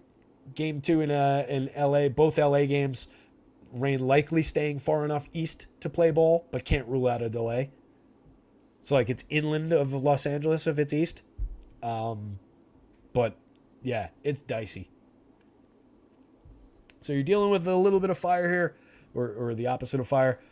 It being California this time of year, it would normally be fire, but instead it's rain because weather is weird now. So we're going to the Marlins a little bit, I think, against Julio Urias, but I prefer the Urias side. He rates out pretty well. 9,200, 10,000. You're paying full freight for him against a Marlins team that is better against left-handed pitching. He's got a 4.35 ERA, but a 4.05 xFIP. Only a 5.2% walk rate, 24.4% strikeouts. Pretty good strikeout pitcher. He's given up some weird home run output. Only 99 and a third innings in 18 starts. I kind of chalk up the home run rate at 4.19% to just some mistakes. He's a more fly ball oriented pitcher, so when he makes the mistakes, they tend to be long and loud. 7.5% barrels, only 33.1% hard hits, 87.1 miles an hour of exit velo. All of that is right in line with what he typically does. And he typically allows like a couple of home runs, but not an aggressively high rate. So the difference between the 4.19 this year and the 3.34 from last year, somewhat negligible. So I think it's a very talented pitcher. He was very good last year with a 2.16 ERA, a 3.81 xFIP, 0.96 whip, a similar 24.1% strikeout rate, over 175 in 31 starts. Pretty good the year before too. So I like the spot for Urias, but I do think given their talents against left-handed pitching, you can get to some Marlins bats here. I like this configuration of the lineup with Brian De La Cruz ahead of Jorge Soler, although I still prefer when they go to Luis Arraez, even lefty-lefty at the top of the lineup. I just think given his on-base skills and everything, like why hit him third behind the power? But I do think this is a very playable lineup. De La Cruz is a good option, 3,900, 2,700, direct correlation with Jorge Soler. Also has individual home run potential from the right side of the plate. Soler just destroys left-handed pitching, 32 home runs overall on the season. I think he hit 2 last night, if I'm not mistaken. 270 ISO, 129 WRC+, monster power hitter. 15.3% barrels, 47.1% hard hits. Cheap on FanDuel at 3,200 in the outfield. Cheap on DK, 5,200. That's a couple $100 too cheap. Arise, obviously a spectacular base hit, non base option, a 139 WRC plus. Resets the table. If Soler clears the table, he'll reset it for Josh Bell, Jake Berger, all their power upside. Josh Bell's having a decent little stretch with the Marlins. He's got himself up to 16 homers, a 104 WRC plus, 173 ISO, 242, 325, 415 for the switch hitter. Good acquisition for them. So was Jake Berger, 4,100, 3,100 for the righty, 27 home runs, 293 ISO on the season. Again, another more limited hitter than he might look like overall. But while the power's here and while he's still cheap, 41-31, that's very affordable. He's got an 18.4% barrel rate, 49.8% hard hits for the season. Decent power stick late in the lineup. Julie Gurriel, 27-23. If he's in the lineup, he can be in yours. Decent contact specialist at this point, we'll say, against lefties. But a little bit of quality against lefties. Avi Garcia was once a fearsome right-handed hitter against lefties. A lot of power against lefties. This season, over 111 plate appearances, 178, 239, 307, a 47 WRC plus. Not ideal. Stallings and Birdie, depending on who's in the lineup, mix and match kind of parts at best. Birdie, weird season. 319 on base, only stolen 13 bases in 334 plate appearances after stealing 41 to lead the league just last year. With only a 324 on base that season in only 404 plate appearances. It's not like this is all that much higher than this. It's not like this is all that much higher than that. He's just not been running the same way. Dodgers, they're kind of obvious, right? Braxton Garrett. My issue with Garrett is the typically short starts. He's only pitched in the seventh one time all season. 23 starts, 122 innings. He's a talented guy. 24.9% strikeout rate, only 4.1% walks, 3.91 ERA, 3.19 xFIP. A little bit too much premium contact, but keeps the ball down somewhat effectively. 8.2% barrels, 46.9% hard hits, 91 miles an hour of exit velo, but only a 2.96 home run rate with a 7.2 degree launch angle. Took a nice step forward, made some really strong starts, had a really good run through, what was that, like late June, early July, I want to say, somewhere in there. Has kind of come back to earth in more recent games. Still pitches fairly effectively, but just the depth is what I question. He's not priced like somebody who needs depth. 77, 78. I think you could throw a few darts at it, but his projection gets cut down a lot just by virtue of facing the Dodgers, like we've seen with a lot of guys. We've kind of ducked around more talented guys on the mound against the Dodgers recently. I don't know how many shares of Garrett I got to, but the price is correct. Maybe a few for value. Dodger side of things, you can definitely go to. A lot of potential here. They grade out as one of the better overall stacks on the board. Like we talked about at the top of the show, the Padres, Dodgers, Diamondbacks, and Rays are 4 of the top 6 teams by fantasy point projections on the overall board. They're all only available on the DK slate. The Angels are also on that list. They're the Twins, then the Angels. So they're ranked 8th. So a lot of talent available for the DK gamers. Mookie, multi-position eligible. 6,600. How many times did I talk about FanDuel prices as I was going through those Marlins players? I'm pretty sure I did it for everybody. I'm so dumb. Mookie, 6,600 in second base and outfield. Freddie, 6,400 at first base. Will Smith, 5,700 at catcher. Dynamite, top 3 options. JD Martinez, all the power in the world, 17.2% barrels, 54.2% hard hits, 25 home runs at 293 ISO for just 5,200 against the lefty. That's a dynamite piece of value in that Dodgers lineup. Ahmed Rosario, 4,500. I like that a lot with second base and shortstop eligibility. Max, 5,100. Another really good price for a very, very high-end power hitter. Not going to lose anything lefty-lefty against this lefty. Enrique Hernandez, Chris Taylor, Miguel Rojas. Somebody we all know and love apparently got burnt by a Chris Taylor home run late in the day the other day against the lefty and sent out a tweet saying, like, of all the things, like, shake my head. And I was like, dude, that's a killer home run hitter against lefties, man. This is a pal of ours from the other side. 13 home runs on the season. Most of his power comes as a righty against lefties. I like the option for Chris Taylor to maybe get another one. 4.73 in the home run model. Doesn't shine through for a ton, but gets most of his pop against lefties. A 204 ISO on the season. 13 homers, 12 steals, he's not on FanDuel. Double position eligible, third base and outfield for 3,800. Nice piece of value late in the lineup for the Dodgers. Let's keep on moving. 2 games to go for this DK slate. 5:43, making okay time. Podigen says something reminded him of a Tool song, to Learn to Swim. That's a terrific song. That whole album is excellent.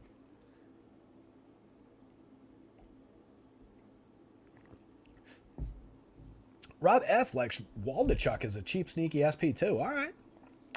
He's a kid that he's on my dynasty team in the minors. I actually liked him when he was in that Yankee system. I liked that he got traded out to the Athletics, where I thought he'd get a shot in a pitcher's park as a good lefty. Hasn't delivered, didn't really deliver when he got called up last year after he got traded to the Athletics. Was an okay strikeout rate at 22.6%. 4.26 xFIP, a 4.93 ERA, gave up some premium contact in the small sample that year, and then hasn't been good this year. They've kind of moved him back and forth. They've been kind of, I don't know if they're trying to help him. I don't know if it's hurting him. I'm not really sure whether it would be better to just have left him in the full rotation the whole time, or whether it was beneficial to get those bulk relief innings or whatever. But hasn't really delivered, but I do think there's talent in that left arm. I just don't love the matchup here. I think the Orioles are a patient enough team. Guys at the top of the lineup like Adley Rutschman, given his very low strikeout rate, excellent walk rate. There's some pretty decent walk rates through here. There's some decent on-base guys in that lineup. It's not great when you get toward the bottom of the lineup, so maybe he does pick up a little bit of value given this weaker bottom end. But top 6 at least is very, very good for the Orioles. So that's where I get a little worried about Waldachuk. But just real quick, looking at his minor league numbers as a prospect coming up last year in 2022, had a 34% strikeout rate, but 11.2% walks while with the Yankees organization in 11 starts, 47 and 2/3 innings at AAA, 18 and 2/3 innings with the Oakland organization in AAA, came down to a 26.6% strikeout rate, but only walked 3.8% in that spot, but then just hasn't really put it together at this level yet. I still think he could develop into a good pitcher. 25, he's got time, but I don't know that we get there today. At value pricing, you can certainly throw a few darts at those strikeouts if you want to. 23% strikeout rate for the Orioles overall. You could. At the value price as an SP2, like you said, it's not completely off the board. We're on this one. Bryce Jarvis is a non-option off the top. He went handful of innings, 3 innings, I think 4 days ago. I wouldn't expect more than 3 or 4 innings, even for 4,000. I just don't see it going up against this Padres lineup. A 3 ERA, a 2.81 xFIP, a 27.3% strikeout rate in his whopping 3 innings. That was his debut. I don't see it. I don't think he's going more than that. I think that's about your ceiling. So I think we can get to some Padres bats. Top end was showing, as I said, second overall ranked for fantasy points on the whole. Ha-Seong Kim, Fernando Tatis, Juan Soto, excellent top 3. Kim averages down the pricing of those 2 excellent hitters behind him. He's having a killer season, 15 homers, 27 steals, 127 WRC plus, direct correlation with their stars. 4 hitters in the projected lineup, over the magic number for home run potential. Gary Sanchez, I expect he'll be in the lineup. They started Campusano in the first game, so I expect we'll get Gary catching in the second game. 10.58, he was the home run pick of the day in the article. So I like Gary's power upside for only 3,900 on the DK slate. Got to focus on this side of the board. 61 for Fernando Tatis, 59 for Juan Soto. Soto's a little bit of a discount. Those prices should be reversed, but Tatis steals bases, so he gets a little bit more DFS value. Soto, the better overall hitter. Manny Machado at 54 is cheap. Xander Bogaerts at 47 is cheap. And then you get a lot of affordable bats late in the lineup. I actually kind of think Garrett Cooper at 2,700, that's a pretty good value buy if he plays. 14 home runs on the season, mostly with Miami. 253, 297, 430, a 177 ISO, 11.1% barrels, 42.2% hard hits. Not a bad option down there for a very cheap price if he plays. So I think there's a little bit of sneaky home run potential down there. If we're looking at Trent Grisham, 3,200, 2,600. If he gets himself on base, maybe he steals a bag. If he gets into the right pitch, maybe he hits a home run. He's a kind of a limited option. He does have a good barrel rate for such a low-end hitter at the bottom of the lineup. 14.1% barrels is pretty effective. 12 home runs in 444 plate appearances. You would expect more home run output, a better ISO, given pretty good contact. So the Padres, depending on what version of the lineup comes out, highly playable from basically top to bottom against what should be a Jarvis 3 innings and then a bullpen game.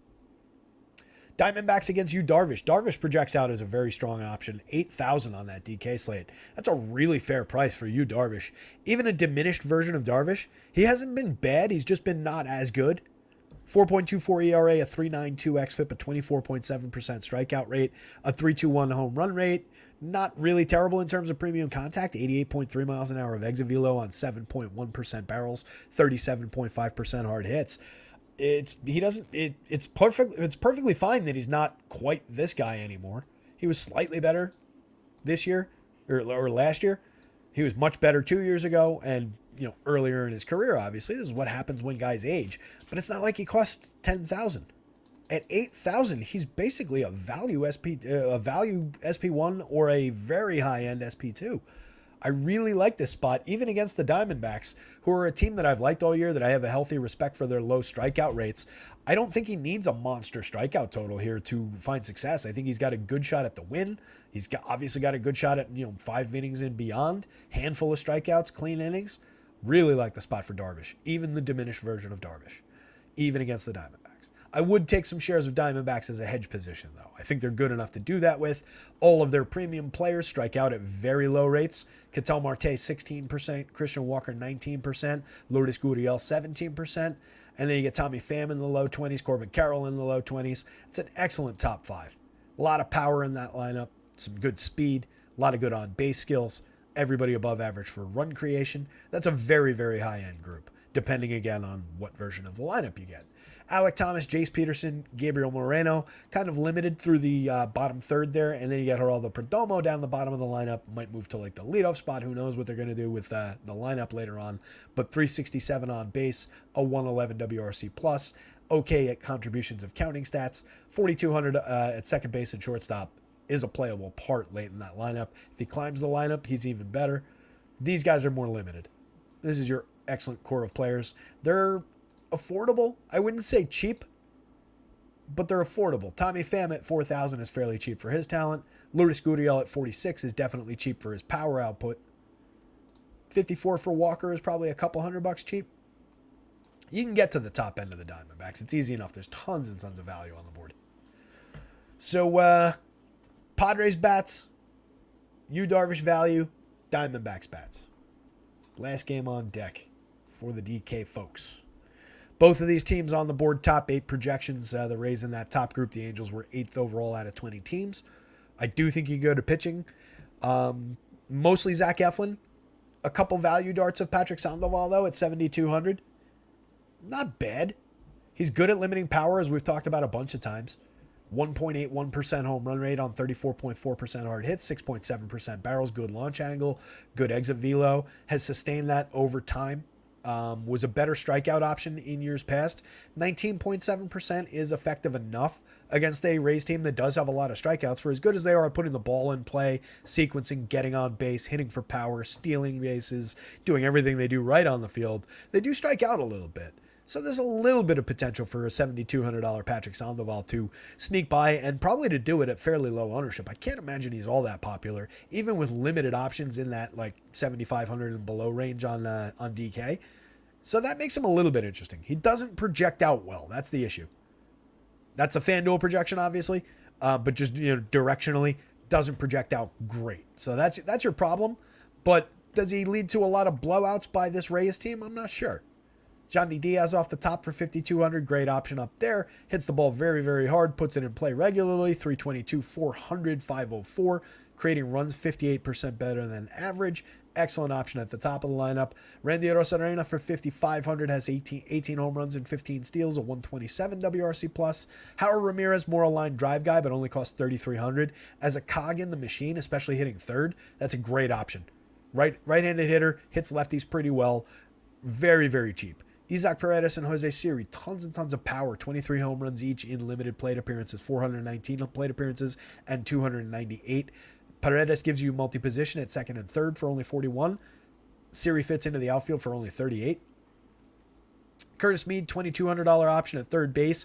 Not ideal positioning. Hasn't really delivered much in 28 plate appearances, but a high-end prospect for them. Basabe, $2,900 at shortstop. Very cheap, if nothing else. If you need a shortstop, if you're building out a full Rays stack, maybe you throw him in, but hasn't been great. Probably here a little bit early, but they needed an option to obviously fill in for the felon in the lineup. or alleged felon, excuse me. I know we are in a public forum.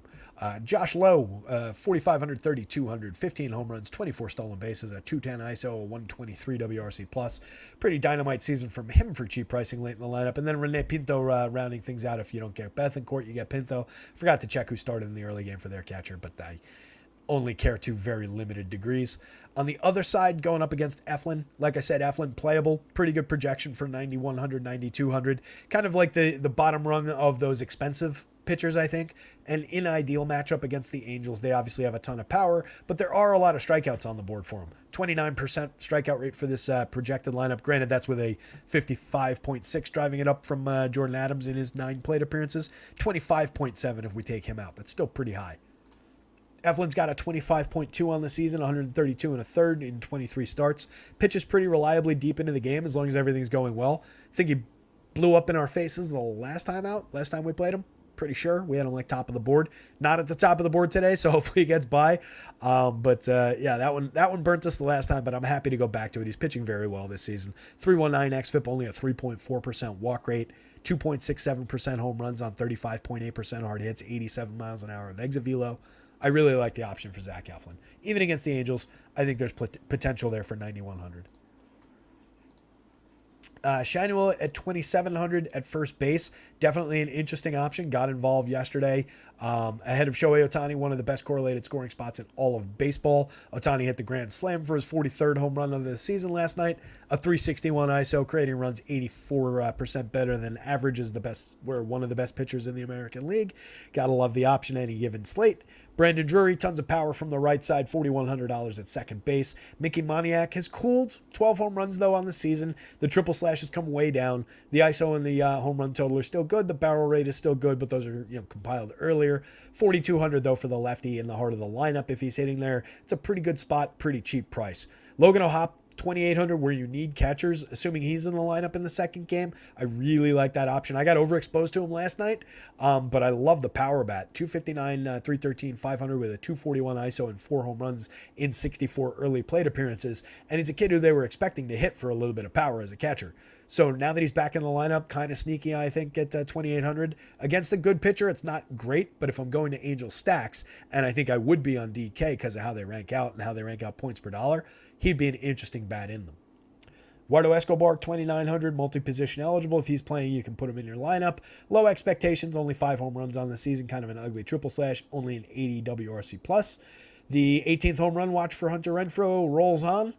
Day like, gotta be pushing like close to day like 75 or something like that. I forget when he hit that 17th one, but it's he was stuck at 15 for a long time, and then he hit 16 and 17, and then he's been stuck at 17 for at least a few weeks now. Like I said yesterday, can't wait till I say 78 home runs since the start of the 2021 season. He got that one on July 30th. All right. And he hit his 16th on July 27th. The 15th came on July 4th. So a couple long stretches of no home runs from Mr. Renfroe. But he is a premium power bat on the right day. I'm happy to get to him at low cost for 3,200 in the outfield late in the lineup. If you're going to Angel stacks, he belongs in a fair share of them. Andrew Velasquez, Jordan Adams, mix-in options, 2,200, 2,000 at the end of the lineup. And that is that. 10 games on the DK slate, 7 games on the FanDuel slate, up and down. Let's look at the pitching slate one more time, see what's going on in the chat. Bo DJN says, I've been watching the first season. This is a tool video. Blah, blah. Bichette leads off, double steals third, and Schroeder hits a home run to score Bichette. That's what I need on first bat at Jock Market for a stress-free Saturday. Then I sell at 200% ROI, and I can take a nap. That's the other fun thing about Jock Market. You can make your money quick and get out of those shares, and just you sell the shares back to the public. Maybe you miss out on an opportunity if the guy goes off in his next couple plate appearances. But you can get in cheap, buy a nice ROI, and just punch out early if you've already gained ground and you made your $50, $100 for the day or whatever it is. Just punch out. It's a pretty good way to do it. All right, guys, real quick. Over the 6 o'clock bettors, they're happy, as Bo DJ and Stoner called at the top of the show. Mitch Keller, top of the board, going up against that free-swinging Twins team. Obviously, we're not safe, but he's very cheap. Definitely a very high-ceiling tournament play. Tanner Bybee, a little safer, I think, going up against the Tigers. A little bit of danger around hitters like Riley Green, Spencer Torkelson, Kerry Carpenter in that lineup to dance through, but a very strong projection. I really like him at both the pricing on both sites. Yu Darvish, like I said, 8,000 on that DK board. That is a strong piece of value on the DK board, if nothing else. I think he can easily succeed around that level. Obviously not a 34-point DK score, but he can have a very successful start for that kind of money.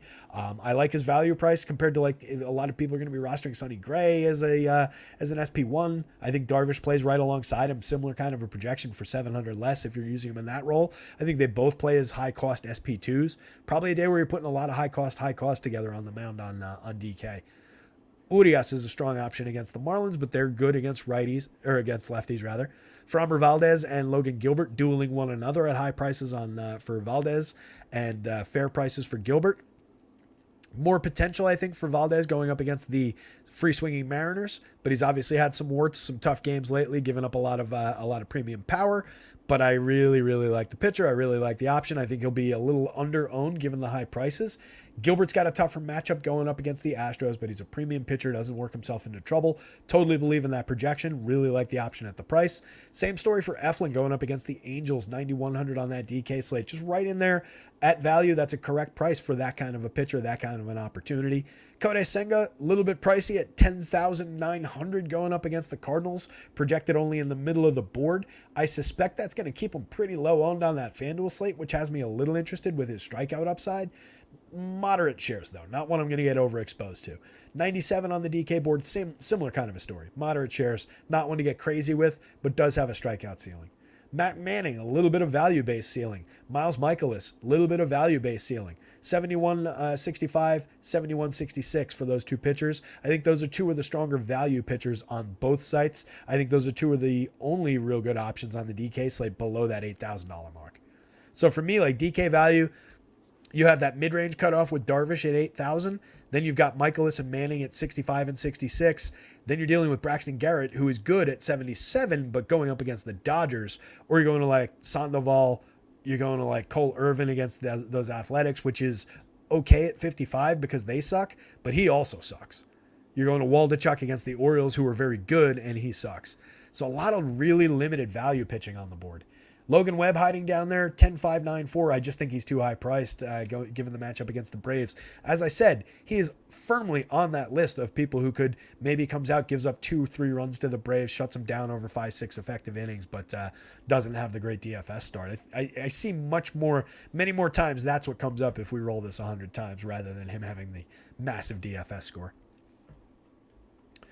Cutoff for playable parts is it's pretty far down the board, honestly, given the nature of the DK value pricing, because you can't say that Sandoval's not playable at 72. You can't really say that Waldichuk's not at least playable. Chirinos isn't at least playable given the $5,000 pricing. It's just those options are very, very low end, very unlikely to succeed. They're dart throws. They're going to buy you bats. You have to get the bats right to go with them, and they've got to perform a little bit. And then you got the two guys pitching in Coors Field at the bottom of the board, who I don't think we need. All right, guys, 601. Pay the over.